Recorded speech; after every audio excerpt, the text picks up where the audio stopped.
Welcome to the Market Toolbox on Demand. I'm your host, Doug Newberry, and I'm in the studio today with Dr. Adrian Manns and Bill McKinley, President of Investing Systems.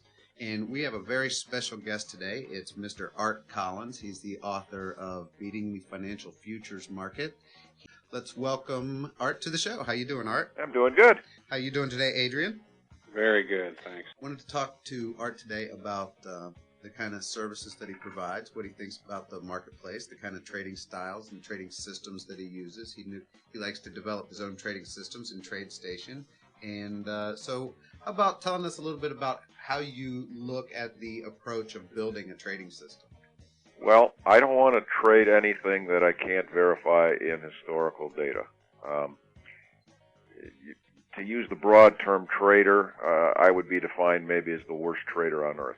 My instincts are always wrong, and I think I'm not that different from most people. I think that markets tend to confound you, and we've heard all the cliches that the trades we fear the most are the ones that tend to make the most money, and the ones that we're most comfortable with tend to be our biggest problem areas. I think that most human beings are just wired to not be able to trade effectively, and there's a lot of reasons for that. One of them is that it's just very hard to key into what a market is saying, because most of what a market is putting out is noise. There's a very small trend component that mechanical traders can exploit, but it's just like Vegas. You can't do it except over a very large number of trials because it's such a small edge.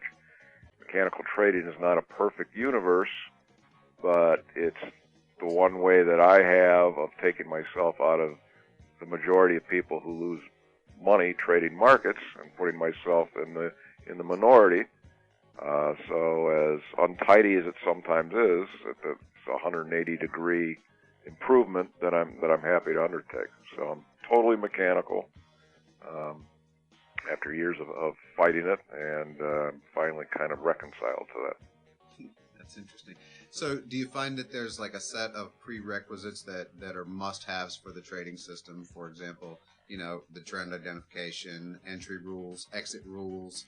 Well, I think you got to be cognizant of good testing rules, because one of the things that's very deceptive about churning out numbers on a mechanical system is that not every good set of numbers you find is going to be worth much into the future. So there's a process in any type of system that you develop called optimization, and what that is just determining what variables work best in your data field. For example, using the most widely known mechanical system out there, it's called end day. It's also known by other names, which is simply you buy the highest high of the last X number of days on a stop, and you sell short the lowest low, and you're perpetually in the market, always flipping long or short. The question that might come to your mind is what number works best for the number of X number of days.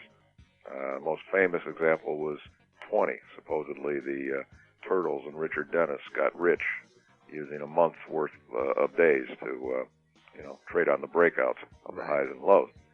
But why 20? Why not 5? Why not 50? Why not 100? Well, that's what optimization helps you determine.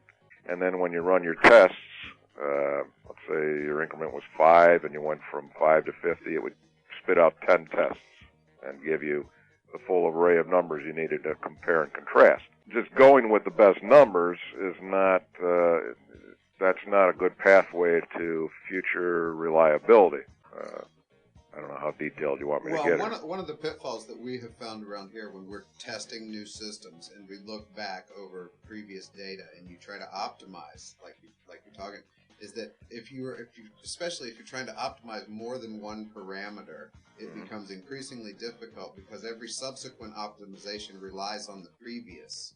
Right. You see what I'm saying? So it is a fairly difficult and tedious process. It's it's like walking a tightrope.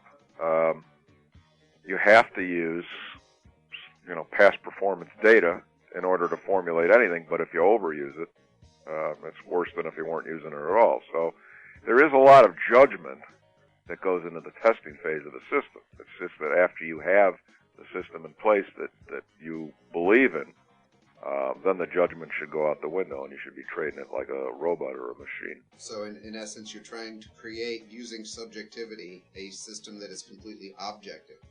Right. And so that then you could follow it like basically blindly and, win more than you lose. Right. Yeah, that's great.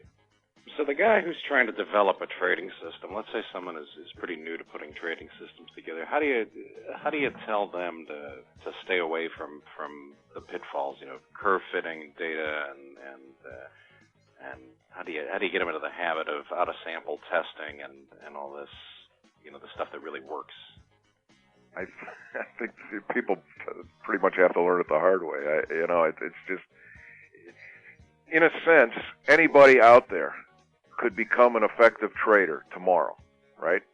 Right. But there is such a journey to incorporating, these realities into your psyche, to believing them, to being consistent. Great quote by Larry Williams. He was asked if systems work. He says, "Systems work, traders don't." How do I tell them? I tell them the same thing over and over again, but generally, people have to get hit on the head a few times, and I include myself in that. It's just a very hard thing to internalize. Right, because I'll tell you, I see guys who, they get frustrated with one form of trading or another, and then they'll look at, some trading. Yeah, there's a million mistakes you can make, and, one of the things is trying to jump back and forth among hot systems or programs or whatever is one of them, You have to be geared for the fact that every system you can come up with is going to have drawdowns. And your testing should show you where the parameters are, that if you're staying within them, you can look to your historical results and say, well, we're within the realm of what we've seen historically, so there's no problem. If you exceed them, then, you have another issue. Maybe I tested it faultily or something.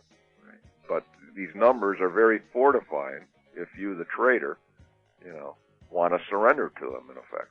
And I think that's what it takes for most people. All right. Hey, this is great stuff, and I want to thank you for being with us. We're going to cut away to a commercial break. We're going to be right back. You're listening to the Market Toolbox on Demand.